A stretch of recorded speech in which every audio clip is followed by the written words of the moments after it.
Hi guys, if you've been following my channel for some time, you've probably noticed that I'm not the biggest fan usually of the gamification of reading or of TBR making.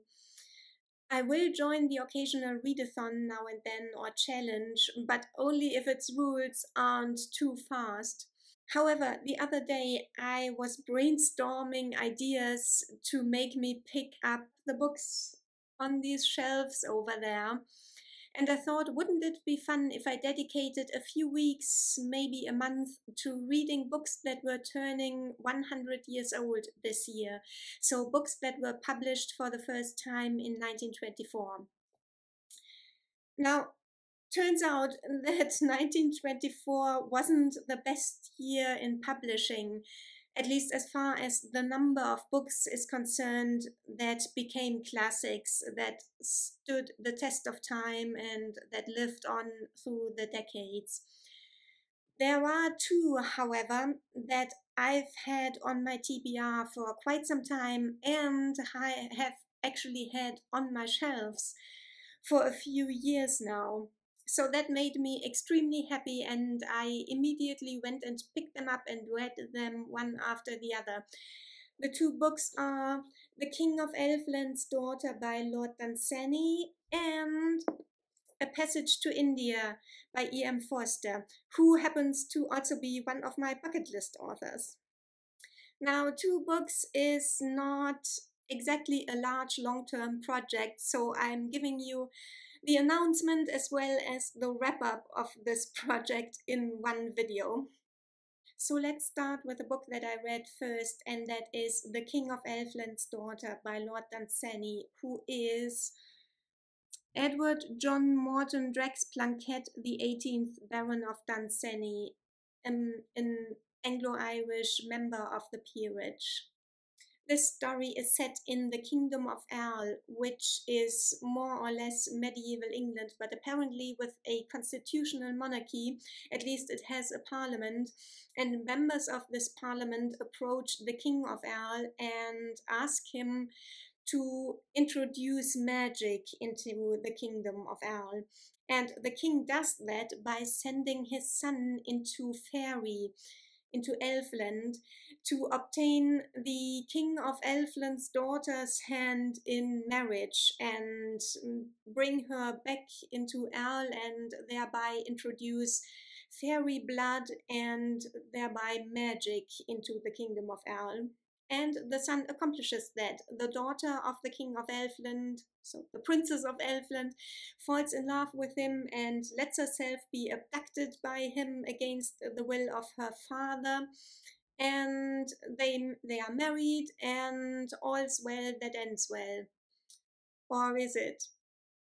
It's not really, spoilers, because magic and an elvish princess may have been brought to the Kingdom of Erl, but they don't really belong there, which is why they don't really thrive there, and all kinds of problems arise from this situation.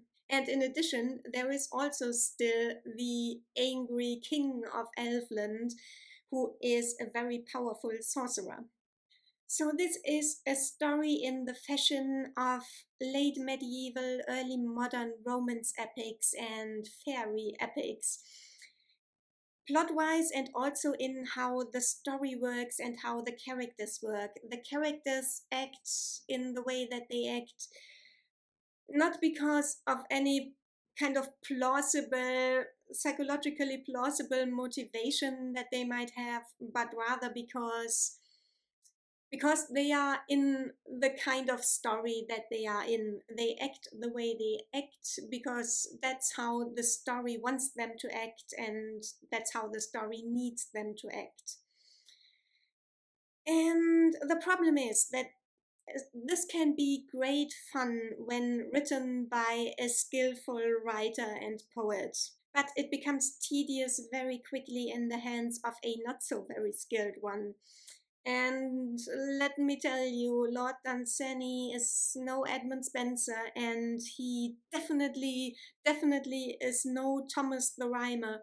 At least he didn't charm me and he didn't enchant me, quite on the contrary.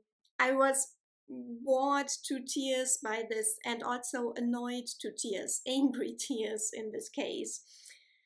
His style is just so clumsy and wooden, and most of all, pompous, in the most boring and tedious way imaginable.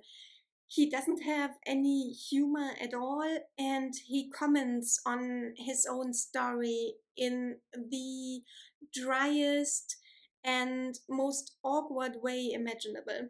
And let me tell you, if this is in any way representative of the level of skill that Dunsany's writing is at, or was at, then I think I have a pretty good idea of the reason why he got 90 books or 90 works published during his lifetime. And I think it has to do with a certain four-letter word in his name. Enough of this. I didn't even finish this, and I don't want to give it too much screen time here. Let's quickly go on to the other book, A Passage to India. This deserves much more of my screen time. So this is set completely in India, in a fictitious town in the northeast of India during the British Raj. It's set in contemporaneous times, so the early 1920s. And this is a story of how the Indians and the English lived together, or rather, how they didn't live together, but quite apart. The English and the Indians, but also Hindus and Muslims, and about the attitudes that kept them apart, but also just really their approaches to everyday life, to conversation, and to communication in general, which often produced miscommunications and suspicion on both parts. And this is really kind of a tragic story, or a tragicomedic story, about the impossibility of real understanding and rapport across the cultural divide, even when both sides want it and both sides approach any encounter, any communication, any act of conversation in good faith. But human nature gets in the way, as well as the context dependent nature of communication, the rules and parameters of which have always developed over a large span of time in their very specific cultural context. The book is really impressive in how it does that, and in what a tragic picture it paints, but also how soberly and fairly it assesses the situations that it describes. If you're wondering, the book does also have a plot, but it starts only a third of the way in. An international party travels by train and elephant from the city to the Maraba cave system, which is also fictitious. And there, an incident happens which has far reaching negative consequences for various people, which none of the people involved ever wanted to happen, or wanted or intended to cause. However, more than the plot, I thought that the devil was in the details here, in the small observations that were made about people, about communication, or were made by people about the world around them, the natural world, and also the people around them.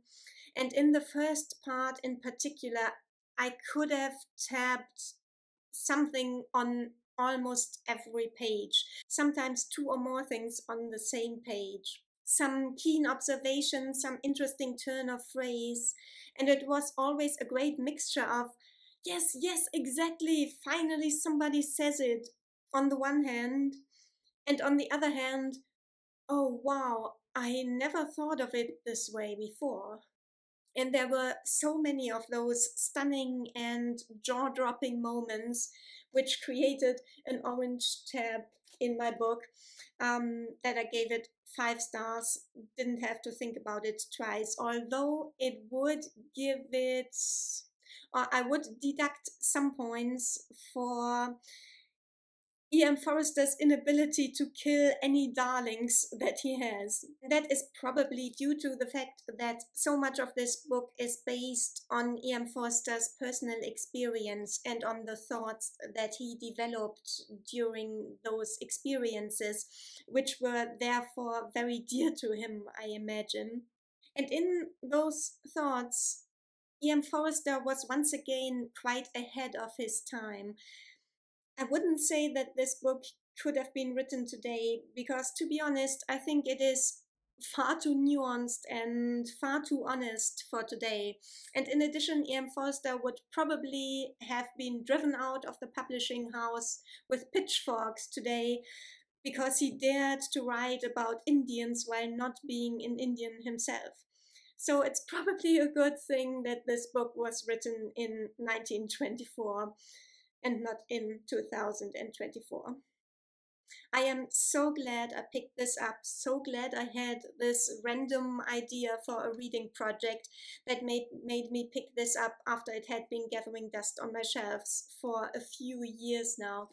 I found this in a little free library, by the way, and what a great find. It was in better condition than it is now when I found it. There was just this little crease here on the cover. Wow, just one of the greatest finds, the text itself, but also this particular edition. I'm so grateful for little free libraries. So happy I found it, so happy I read it. And here's a recommendation for you in case that you also want to read a 100-year-old book this year.